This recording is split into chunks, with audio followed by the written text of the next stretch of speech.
Ed is a man in need of help. He has a son who has a blood disease and needs a blood transfusion. He needs a tight blood O.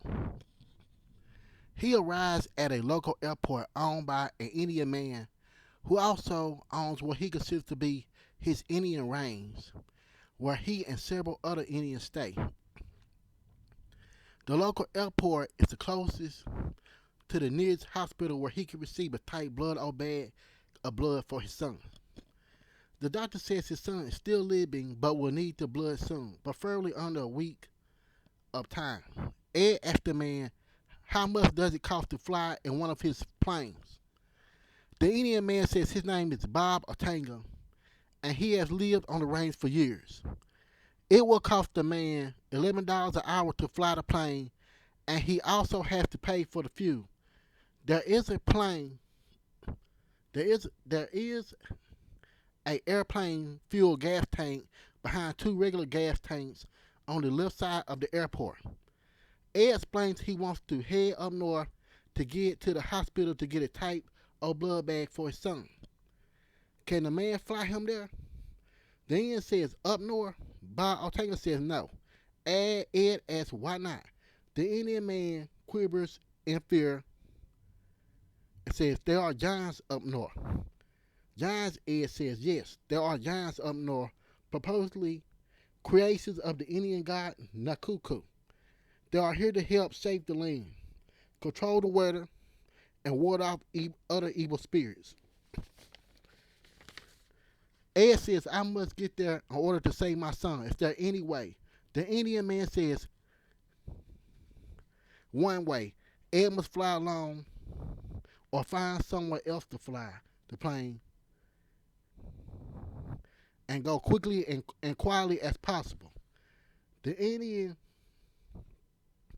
heard if you do this, there's a chance you might get by without waking the giants if they are asleep. Ed says, I'll take the chance.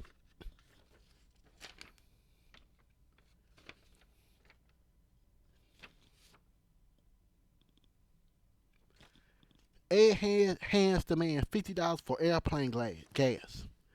The Indian Bob Otanga has one of his employees go on side of the airport, get the gas, and then fuel the airplane.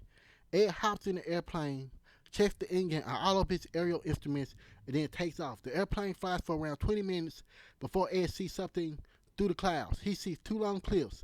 Ed flies through the two long cliffs, and after another 25 minutes of flying, arrives at the hospital.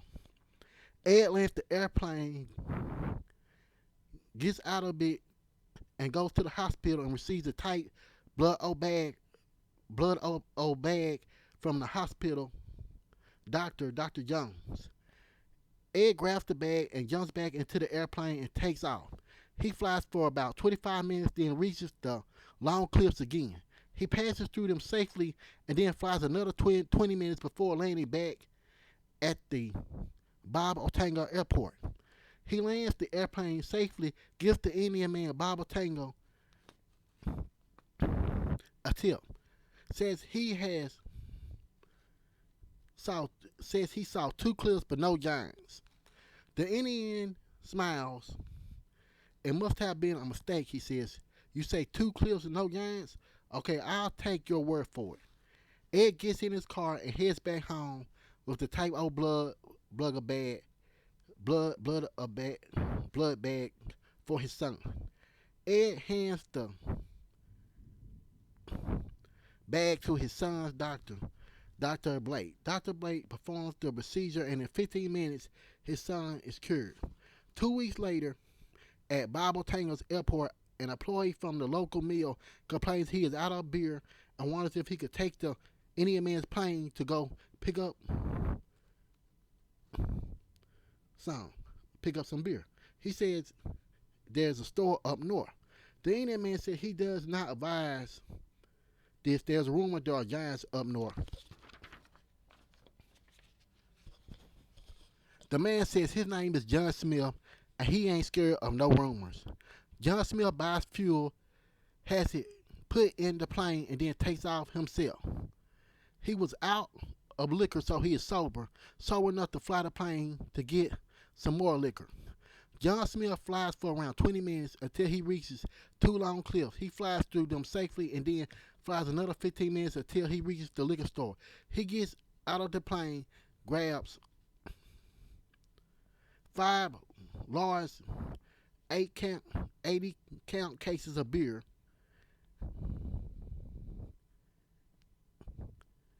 heads back and puts them on a plane and begins to get into the airplane. He flies for 25 minutes before reaching the two cliffs, and then he sees something that scares him to death. The two cliffs begin to move, forming two legs, and then a head begins to look down. It is a head staring down at the airplane. John Smith screams and speeds up the plane, heading back to the airport in terror. He spots another cliff forming into legs in the distance, and it's another giant. John Smith barely escapes the giant's hand grasp. The plane flies another 20 minutes before reaching the airport. John Smith gets off the plane. He screams in terror to the Indian man, Bob Tanger. There are giants up north. There are giants up north. Bob Tanger thinks to himself in fear, there are giants up north.